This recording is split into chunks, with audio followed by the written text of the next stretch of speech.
All right, this is question 5 from our um, uh, revision packet on complex numbers. In question number 5, we've been given a uh, cubic equation. We need to know some things about cubic equations to start.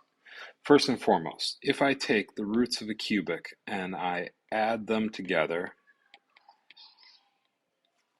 I always get negative b over a. So the first or the second coefficient divided by the first coefficient. Simultaneously, if I multiply my roots together, I get c over, no, I get d over a. I remember things, negative d over a. Okay, so the reason why this is important is because if you look at this cubic, I'm going to rewrite it, x cubed minus kx squared plus 0x. There's a missing term here. So that's why when I said c over a, I realized I had a problem because I was doing the wrong one. So when we have this situation, what we're looking to do is we need to find some answers. So let's apply what we know. We know this thing is a cubic, so it has 3 roots. So I know that if I take alpha and I add it to beta, and I add it to alpha plus beta, and this is the thing that I was missing in class, Donica, was this whole thing right here, this a plus b thing. That's what I screwed up on, is I forgot that that is my third term, and that's where this thing becomes a problem. So if I do that, I would end up with k over 1, or just k. So simplifying this a little bit, I get alpha, or 2 alphas plus 2 betas equals k. Well, that's a start. We've got something going on here. We also are given that alpha times beta equals k squared over 4. Okay, so if I was to do this, I could rewrite with what I know. So alpha times beta times alpha plus beta equals negative d over a, which would be negative 3k's. Right, now I'm going to do some substitution. I'm going to use what I know. I know this, and that's got alpha plus beta. So that's going to be related to that thing there. Basically, if I take half of that, I'd have alpha plus beta. So I could write down that alpha plus beta equals k over 2.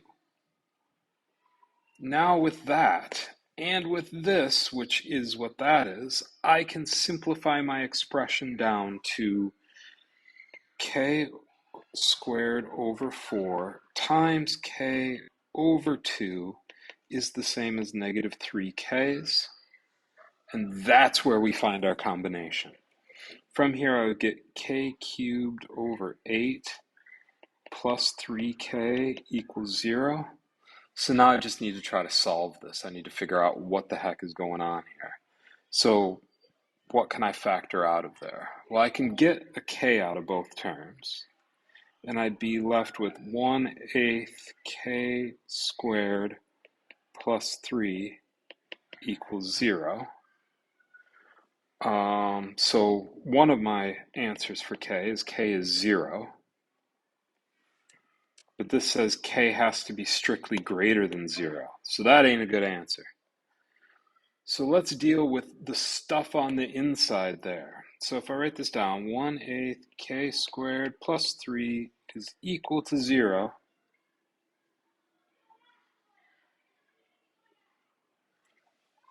I end up with, actually, when I factored this,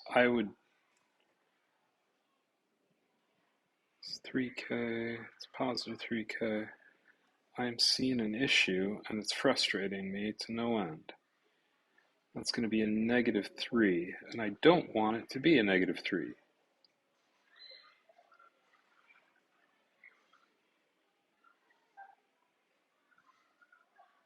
So if I Why is that negative 3? The process is going to end up being 1/8 k squared equals negative 3. K squared equals negative 24. K is equal to plus or minus the square root of negative 24. But yeah, that's what it's going to be. And then I can simplify that. I could divide a 4 out of that. So that'd be 2 square roots of 6. So k equals plus or minus 2 square roots of 6i. 2 square roots of 6. And again, it needs to be bigger than 0. So it's going to be 2 square roots of 6i is what my answer is. Now, I'm disturbed by that negative, which makes me think that I might have made a mistake along the way. But I literally have a meeting in 2 minutes and I'm all the way across campus. So we can go back and look at that another time, but I think that does it for us.